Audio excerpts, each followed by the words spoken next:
भारत के 12 ज्योतिर्लिंगों में से सबसे पहला ज्योतिर्लिंग सोमनाथ ज्योतिर्लिंग है। हिंदू धर्म में सोमनाथ मंदिर का अत्यधिक महत्व है। यह गुजरात प्रांत के काठियावाड़ क्षेत्र में समुद्र के किनारे स्थित है। कहा जाता है कि सोमनाथ मंदिर का निर्माण स्वयं चंद्रदेव ने किया है।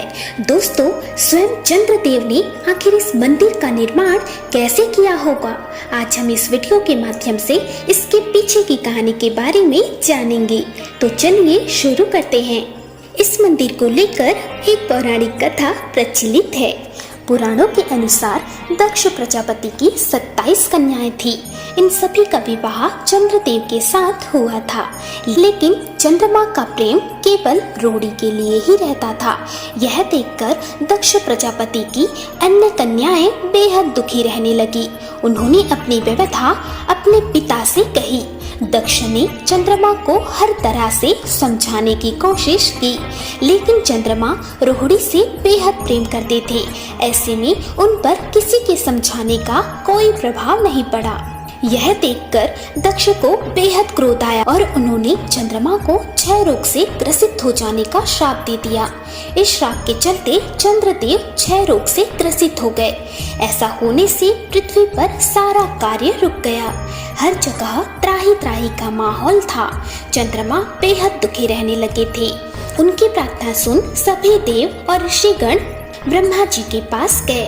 पूरी बात सुनकर ब्रह्मा जी ने कहा, चंद्रमा, तुम्हें मृत्युंजय भगवान भोले शंकर का जाप करना होगा। इसके लिए तुम्हें पवित्र प्रभास क्षेत्र में जाना होगा।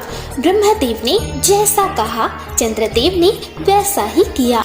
उन्होंने आराधना का सारा कार्य पूरा किया, घोर तपस्या की और 10 करोड़ बार मृत्युंजय मंत्र का जाप किया। इससे मृत्युंजय भगवान शिव बेहद प्रसन्न हो गए। शिव जी ने उन्हें अमरत्व का वरदान दिया। साथ ही कहा कि चंद्रदेव, तुम शोक न करो। मेरे वरदान से तुम्हारा श्राप मोचन तो होगा ही और दक्ष के वचनों की रक्षा भी होगी। कृष्ण पक्ष में प्रतिदिन तुम्हारी एक एक कला क्षीण होगी, लेकिन फिर शुक्ल पक्ष में एक एक कला बढ़ जाएगी। इस तरह हर पूर्णिमा को तुम्हें पूर्ण चंद्रत्व प्राप्त होगा। दोस्तों, इससे सारे लोगों के प्राणी प्रसन्न हो उठे।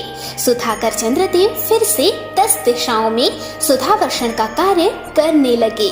जब वो शाप मुक्त हो गए तो चंद्रदेव ने भगवान शिव जी से प्रार्थना की। उन्होंने कहा कि हे भोलेनाथ, आप और माता पार्वती सदा के लिए प्राणों के उद्धार के लिए यहाँ निवास करें। शिव जी ने उनकी प्रार्थना स्वीकार की और ज्योतिर्लिंग के रूप में माता पार्वती के साथ तभी से यहाँ निवास करने लगे।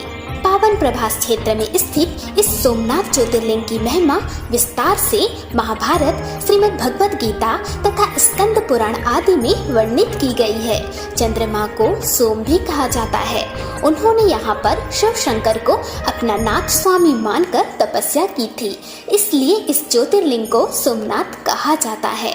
मान्यता है कि इस मंदिर के दर्शन, पूजन, आराधना से भक्तों के जन्म जन्मांतर के सारे पाप नष्ट हो जाते हैं। हर हर महादेव।